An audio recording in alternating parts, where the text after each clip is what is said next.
1522 नामांकन पत्र भरे हैं। दिल्ली की सभी 70 विधानसभा सीटों पर 5 फरवरी को मतदान होंगे और 8 फरवरी को नतीजे आएंगे। वहीं चुनाव से ठीक पहले आरोप और प्रत्यारोप का दौर भी जारी है और इसी बीच हमारे संवाददाता पीयूष शुक्ला ने बीजेपी प्रत्याशी अरविंदर सिंह लवली से खास बातचीत की है। आपको सुनवाते हैं।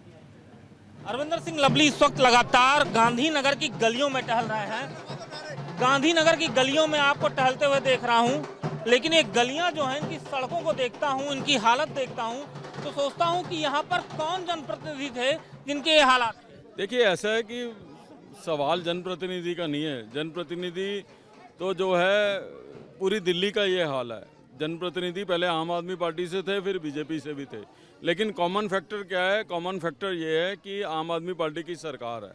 उस सरकार में टेंडर नहीं होते, एमसीडी में टेंडर नहीं होते, पीडब्ल्यूडी में टेंडर नहीं होते, नालों की सफाई का काम नहीं होता। जल बोर्ड घाटे में जहाँ जा रहा हूँ तो लोग कह रहे हैं कि शुक्र है आप चुनाव लड़ने आ गए।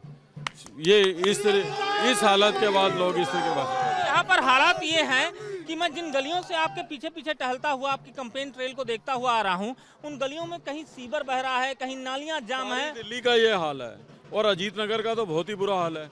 अगर आप शाम के समय में जो मैं अंडरब्रिज बना के गया था, उसमें स्कूटर मोटरसाइकिल लगाना तो दूर की बात है, शाम को पैदल नहीं निकल सकता आदमी, इतना रश है। और ऐसी 3 पुलिया पास कराई थी, बाकी 2 कहाँ गई उसका कहीं अता पता नहीं है।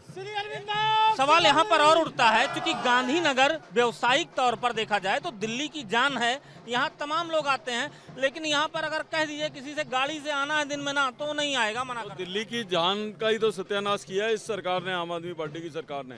रेवेन्यू सबसे ज़्यादा गांधीनगर से और हालत खराब गांधीनगर की। मैं तो लोगों से ये कह रहा हूँ कि 10 साल से आम आदमी पार्टी की सरकार है। इनका वर्कर जब आए तो एक प्रश्न तो पूछना बनता है कि इन 10 सालों में कोई एक योजना गांधीनगर के लिए, कोई एक सड़क गांधीनगर के लिए, कोई एक सीवर का काम गांधीनगर के लिए, कुछ तो 10 साल में एक बार ही हो। अच्छा, ट्रांसपोर्ट मिनिस्टर तो आप भी थे सर। उस वक्त डीटीसी की हालत और आज की डीटीसी की हालत, दोनों की हालत की अगर तुलना की जाए तो क्या अंतर पाते हैं? देखिए, मैं ट्रांसपोर्ट मिनिस्टर था तो दिल्ली की पहली मेट्रो लाइन कहाँ आई? गांधीनगर में शास्त्री पार्क से सिलमपुर तक। दूसरी मेट्रो लाइन आई स्वर्ण सिनेमा वाली रोड पे, पुश्ते पे मोनो रेल आनी थी। तीनों तरफ से कवर होता है, वो रद्द कर दी जिसकी वजह से ट्रैफिक की प्रॉब्लम है। और जब मैं छोड़ के आया था डीटीसी में 6000 बसें थी, आज 2500 रह गई हैं। 50 लाख सवारी रोज ट्रैवल करती थी, आज केवल 25 लाख करती है, जबकि दिल्ली की आबादी 42% बढ़ गई है। तो पब्लिक ट्रांसपोर्ट का तो सत्यानाश कर दिया है इन्होंने। जो बस स्टॉप्स बना के गया था वो टूटे हुए हैं सारे।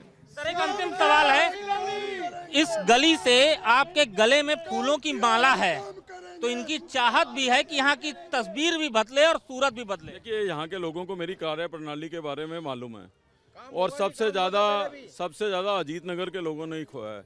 सच बात तो यह है कि मुझे भी शर्म आ रही है लोगों से ये कहने के लिए कि अपने प्रतिनिधि के लिए वोट दो, और लोग अपने आप से बोल रहे हैं कि शुक्र है तुम चुनाव लड़ने आए हो, और मेरी प्राथमिकता रहेगी अजीत नगर को ठीक करना। देखिए, यहाँ पर कैंपेन करते हुए कैंपेन का जो ट्रेल है वो लगातार जा रहा है, भीड़ पीछे जा रही है, क्योंकि लग रहा है कि विकास के लिए कोई इनकी आवाज उठाने यहाँ पहुंचा है। न्यूज़ इंडिया के लिए कैमरा पर्सन भूषण के साथ अजय पीयूष शुक्ला, नई दिल्ली।